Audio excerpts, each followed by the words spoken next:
Good morning commandos. कैसे हैं आप सभी लोग बेटा? आज बड़ी खुशी हो रही होगी आपको कि सिलेबस पूरा हो गया।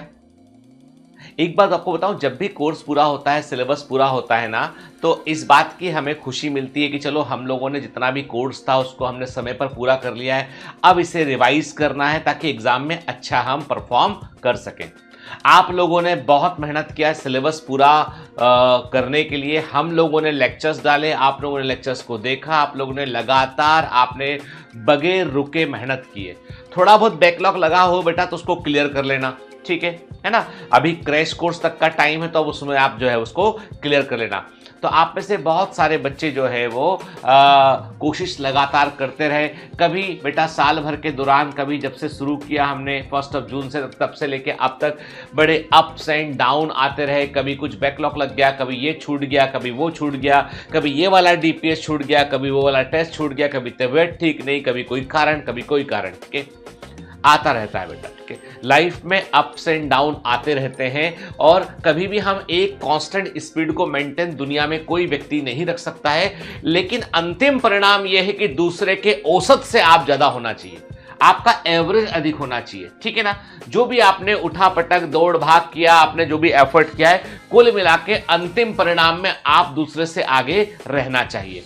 कॉम्पिटिटिव एग्जामिनेशन है, कोई दया नहीं करता आप पर। ये कोई मतलब आप समझ लीजिए कि यदि आप आगे हैं तो आप आगे हैं, आप पीछे हैं तो आप पीछे हैं। साल भर कोशिश किया आप लोगों ने, ठीक है। और हम लोगों ने बायोलॉजी के अंदर बेटा वो वाले पोर्शन को भी इस ब्रीफ में कवर करते चले गए जिसको जो है सिलेबस से इन्होंने ओमिट किया, वो एनसीईआरटी से ओमिट किया गया है, लेकिन सिलेबस में एक ग्रे एरिया बना हुआ है। नीट 2025 का एग्जाम जो है वो फाइनली ये डिसाइड कर देगा कि किस पोर्शन को उन्होंने एक लाइन खींच दी उन्होंने कहां पर, ठीक है। 24 का एग्जाम थोड़ा डिफरेंट था। 25 का एग्जाम जो है वो उम्मीद करते हैं कि पेपर का लेवल बेहतर होगा, उम्मीद करते हैं कि पेपर उसी सिलेबस में से आएगा जो इन्होंने दे रखा है, ठीक है। लेकिन तब भी बेटा देखो क्या है, कॉम्पिटिटिव एग्जामिनेशन है ना, तो इसलिए हम लोग थोड़ा सा पुरानी एनसीईआरटी वाले हिस्सों को भी टच किए करते हुए आगे बढ़े। कुल मिलाकर यह है कि हमने अपना 110% कोर्स पूरा किया है। कितना? 100% सब करते हैं, हमने 10% एक्स्ट्रा क्वेश्चन सिलेबस भी कवर किया है। लेकिन अब जिम्मेदारी यह है कि हमें एक भी दिन रुकना नहीं है, हमें एक भी दिन थमना नहीं है और इंस्टेंट रिवीजन पर लग जाना है। जो लोग क्रैश कोर्स में एडमिशन ले लिए हैं तो उन लोगों को साथ में रिवैम्प टेस्ट सीरीज मिला हुआ है और रिवैम्प टेस्ट सीरीज में आपके टॉपिक भाई 2-2, 3-3 टॉपिक के हर दिन आपके टेस्ट होंगे। मतलब 2 फिजिक्स के टॉपिक, 2 केमिस्ट्री के टॉपिक और 2 बायोलॉजी के टॉपिक। तो 1 मार्च से लेकर 15 मार्च तक लगातार रिवैम्प टेस्ट सीरीज के टेस्ट चलते रहेंगे और आपको रोज रोज रोज रोज उतना मेहनत करना है। मतलब अगले 15 दिन आपको मशीन बन जाना है, बिल्कुल रुकना नहीं है, थमना नहीं है, आपको लगातार एफर्ट करना है। तो नेक्स्ट 15 डेज बहुत इंपॉर्टेंट है आपके। उन 15 दिनों में आप पूरे सिलेबस के देखो बेटा, एक भी रिवैम्प टेस्ट सीरीज का एक भी टेस्ट मिस मत करना, ठीक है, क्योंकि वो क्विक रिवीजन कराएगा आपको। जो बच्चे क्रैश कोर्स में एडमिशन नहीं लिए हैं तो ये ना सोचे वो कि आपके लिए बेटा कुछ नहीं होगा, क्योंकि आपका कोर्स पूरा हो चुका है। तो अब से जो भी आपके टेस्ट होंगे वो फुल सिलेबस टेस्ट होंगे आपके। जब तक नीट का एग्जाम नहीं हो जाता है, मतलब समझ लीजिए 4 मई को नीट का एग्जाम है, तो उसके पहले जो है अंतिम लास्ट जो सैटरडे आएगा, जो आपका अप्रैल का आएगा, वहां तक आपके टेस्ट जो है होते रहेंगे, ऑनलाइन टेस्ट आपके होते रहेंगे, ठीक है। तो सैटरडे के दिन आपका फुल सिलेबस ऑनलाइन टेस्ट, हर बार जो टेस्ट होगा वो फुल सिलेबस ऑनलाइन टेस्ट ही होगा टारगेट बैच के अंदर। और ऑफलाइन टेस्ट का भी एक शेड्यूल है बेटा कि आपका 15 डेज में 15 दिन में एक पेपर ऑफलाइन टेस्ट का मिलेगा, जिसका आपको प्रिंट आउट निकालना है और उसको ओएमआर सीट पर आपको सॉल्व करना है। याद रखिएगा, सैटरडे का जो फुल सिलेबस ऑनलाइन का टेस्ट होगा और संडे का जो फुल सिलेबस का ऑफलाइन का टेस्ट होगा, दोनों अलग अलग टेस्ट होंगे फुल सिलेबस के। एक आपको ओएमआर सीट पर सॉल्व करना पड़ेगा पेन पेपर मोड पे, एक आपको ऑनलाइन सॉल्व करना पड़ेगा। तो आपके हर सैटरडे यानी every Saturday you will get online full syllabus test, लेकिन आपका जो है अल्टरनेट सैटरडे पर आपको मिलेगा जो है वो ऑफलाइन टेस्ट मिलेगा, ठीक है ना। फिर दूसरी बात, जिन बच्चों ने जो है वो देखो बेटा, अब क्या है कि ऑफलाइन टेस्ट में हम लोगों ने अपने प्रोडक्ट स्टोर के अंदर भी हम डाल देंगे, ताकि जिन बच्चों ने पेपर मंगाने हैं सीधा पेपर मंगा के उसको वैसे सॉल्व कर सकते हैं वो भी हम फैसिलिटी प्रोवाइड कर देंगे। अब सब बच्चे, कुछ बच्चे बोलेंगे सर आप हर वीक, आप हर संडे आप ऑफलाइन मॉक टेस्ट क्यों नहीं ले रहे हो? क्योंकि बेटा जो भी टेस्ट तुम दोगे ना, उस टेस्ट का एनालिसिस करने के लिए तुमको टाइम चाहिए, ठीक है ना। तो ऑफलाइन मॉक टेस्ट देने के बाद जो तुमसे गलतियां होंगी, जो तुमने सिली मिस्टेक की, गोला भरने में गलती की, उसको तुमको एनालाइज करने समय चाहिए। और केवल टेस्ट देने से नंबर नहीं बढ़ेंगे। नंबर कब बढ़ेंगे? हमने एक टेस्ट दिया, टेस्ट देने के बाद हमने जो गलतियां की हैं उन गलतियों को हम रिविजिट करें, बार बार कोशिश करें कि क्या गलती हुई थी और वो दोबारा नहीं होना चाहिए, तो बेटा नंबर बढ़ेंगे, है ना। पर्पस ये नहीं है कि खूब सारे टेस्ट देना है। देखो रिवैम्प टेस्ट सीरीज में आपको हर दिन टेस्ट देना है 15 दिन तक। केवल उसका पर्पस ये है कि सिलेबस पूरा किया है तो एक बार फटाफट रिवाइज कर लो तुम, अगले 15 दिन में तुम धड़ करके रिवाइज कर लो, उसके बाद क्रैश कोर्स में थोड़ा स्लो रिवाइज करो उसको। नंबर ऑफ रिवीजन बढ़ाने की कोशिश कर रहे हैं। 17 मार्च से आपका क्रैश कोर्स है। क्रैश कोर्स की जो क्लासेस होंगी उन क्लासेस में जो है वो आपको ब्रीफ में सारे इंपॉर्टेंट कॉन्सेप्ट एक बार फिर से आपको बतलाए जाएंगे। तो बेटा कोशिश पूरी कर रहे हैं कि हम 2-3 रिवीजन कर सकें एग्जाम के पहले तक। मैं मान सकता हूं कि इस पूरे सेशन के दौरान हम लोगों ने पूरी कोशिश की, पूरी ईमानदारी से कोशिश की कि आपको बेहतर कंटेंट मिले, आप बेहतर प्रकार से आप पढ़ें। कि मैं फिर आपसे एक बात कहता हूं बेटा कि आप हमेशा याद रखिए कि जो हमने पाया, देखो क्या होता है, एक होता है कि हम डिमांडिंग पोजीशन होते हैं, हर समय डिमांड कर रहे हैं, ये क्यों नहीं, वो क्यों नहीं, कमियां निकाल रहे हैं, डिमांड कर रहे हैं। एक होता है हम कमांड कर रहे हैं। डिमांड करना और कमांड करने में फर्क है।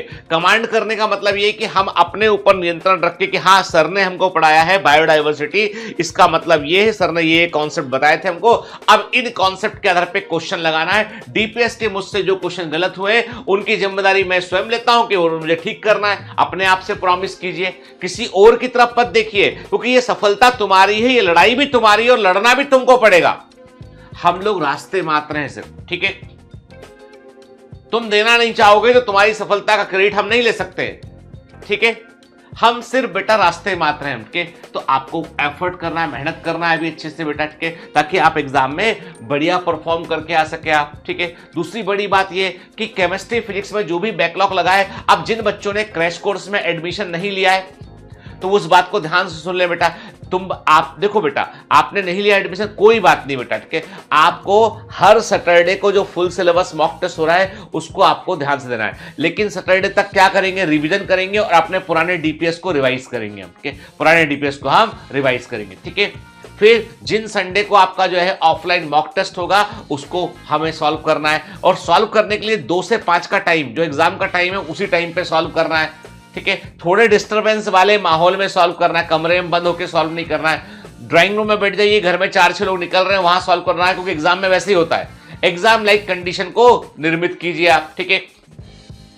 कुल मिलाकर बात यह है कि बेटा यहां पर मैंने मशाल लाके तुम्हारे हाथ में पकड़ा दिए कि अब तुम दौड़ जाओ। अब तक हम तुम्हारे साथ चल रहे थे, अब बेटा आगे की लड़ाई आपको बहुत हद तक अकेले पूरी करनी पड़ेगी। हम लोग रिवीजन में आपका साथ देंगे, आपके टेस्ट लेते रहेंगे, सब कुछ होता रहेगा आपका।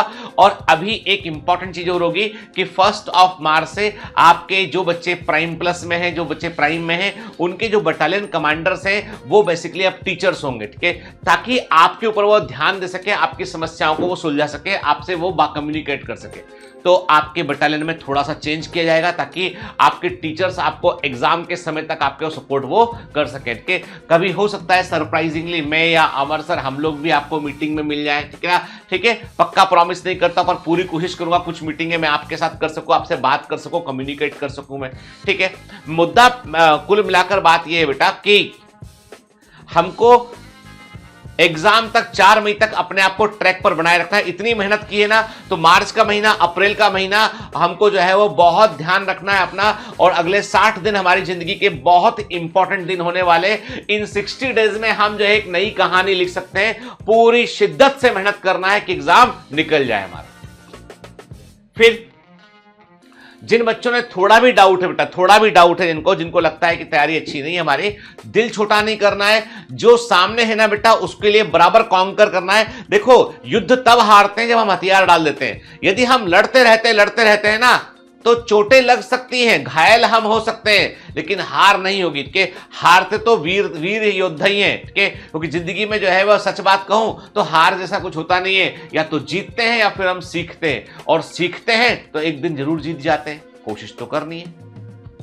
फिर नेगेटिव न्यूज से दूर रहना है। अभी व्हाट्सएप की दुनिया में, रील्स की, शॉर्ट्स की दुनिया में मत खो जाना। अभी दीदी भैया के जो वन शॉट वीडियो आएंगे उनमें मत खो जाना, क्योंकि वो सब अपना अपना राग अलाप रहे हैं, तुमको अपना गाना सुनाना है। तुम्हारी कहानी अलग है, दूसरे की कहानी का हिस्सा मत बनिए, कि अपनी कहानी स्वयं लिखिए, खुद मेहनत कीजिए उसके लिए बेटा।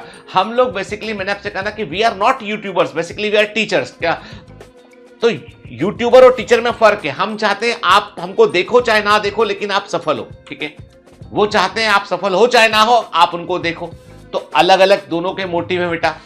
मेरा मोटिव ये है कि तुम लाइफ में अच्छा करो आपके। तो मैं यही बोलूंगा बेटा कि आज के दिन जब भी ये बैचेस खत्म होते हैं, मेरा मन अंदर से जगता है कि मेरे बच्चे मुझसे दूर कहीं जा रहे हैं, मेरे बच्चे अब मेरे पास नहीं रहेंगे, अब वो चले जाएंगे, है ना। जैसे बच्चे जब सिलेक्ट आते हैं तो माँ बाप का घर छोड़ के बाहर चले जाते हैं, फिर उनको बच्चों के को फिर वो उनकी याद आती, कभी कभी फोन पे हेलो हाय बात करते हैं। मतलब समझो, मैं भी तो पेरेंट हूँ तुम्हारे जैसे जैसे जैसे मेरा भी बेटा है, मेरे भी बच्चे हैं, के तो बात इतनी सी है बेटा कि मैं भी आपसे दिल से उतना ही चाहता हूं आपको, मैं जैसे आपके पेरेंट्स चाहते हैं। आपके पेरेंट्स आपसे बोले चाहे ना बोले, पर वो आपके भले के लिए ही काम करते हैं हमेशा। मैं भी आपके भले के लिए सोचता हूं, मैं भी सोचता हूं कि मेरे बच्चे सफल हों। सर बायोलॉजी कैसे रिवाइज करें? अरे तुमको कुछ नहीं करना है, जो तुमको पढ़ा दिया है ना, अब तुमको अपने नोट्स को, अपनी बुक्स को, जो तुमने नोट्स में उनको रिवाइज करना है तुमको, और तुमको वो सिस्टमेटिक वे में कि तुम बना लो कि 1 से लेके 10 डीपीएस मैंने जो बायोलॉजी के किए थे, नंबर 1 से नंबर 10, 10 दिन के ट्रेनिंग के डीपीएस बायो के, वो मैं देखूंगी। क्या गलती हुई थी मैंने, उनको मैं ठीक करूंगा या करूंगी, ठीक है। अपने आप को एक टारगेटेड वे में बना लो कि अगले 15 दिन में रिवाइज कैसे करना है। यदि आप रिवैम्प टेस्ट सीरीज का हिस्सा है, तो जो रिवैम्प टेस्ट सीरीज का टाइम टेबल उसे फॉलो करना बेटा, ठीक है। कभी कभी तुम्हारी तैयारी नहीं होगी, पर तब भी युद्ध लड़ने आना, टेस्ट देने आना, मालूम चलेगा कि कितना ब्रेन को याद है, ठीक है। घबराना नहीं है, हड़बड़ाना नहीं है, संभालना है अपने आप को। ये वो समय यहां पे अपने आप को संभालना है। आई बात समझ में?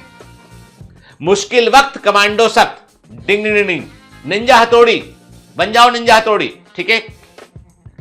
मुश्किल वक्त कमांडो सख्त, फोड़ना है एग्जाम में हमको, हार नहीं मानेंगे, क्योंकि वक्त या तो गुजर जाता है या फिर बदल जाता है, और हम वक्त को बदलने की कोशिश कर रहे हैं। और अगले 2 महीने अपने आप को कमरे में बंद कर लो, खाना पीना सोना और पढ़ना। पीना का मतलब पानी पीने की बात चल रही है, ठीक है। अगर सिगरेट पीने लगे, सर आपने कहा था खाना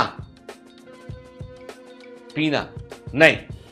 पॉइंट ये है कि अगले 2 महीने अपने आप को कमरे में बंद कर लो, दिन भर पढ़ाई करो, शाम को थोड़ा वॉक करो, सुबह थोड़ा मॉर्निंग में एक्सरसाइज करो, पढ़ाई करो अपना के सो अपना, ठीक है। मतलब अगले 2 महीने मशीन बन जाओ, ठीक है। और एक अपने आप को एक बात बोलो, जीत में ना हार में, मेरा यकीन सिर्फ प्रहार में। जीत में ना हार में, मेरा यकीन सिर्फ प्रहार में, क्योंकि मैं एक सच्चा कमांडो हूं। अपने आप से बोलो, कहो अपने आप से,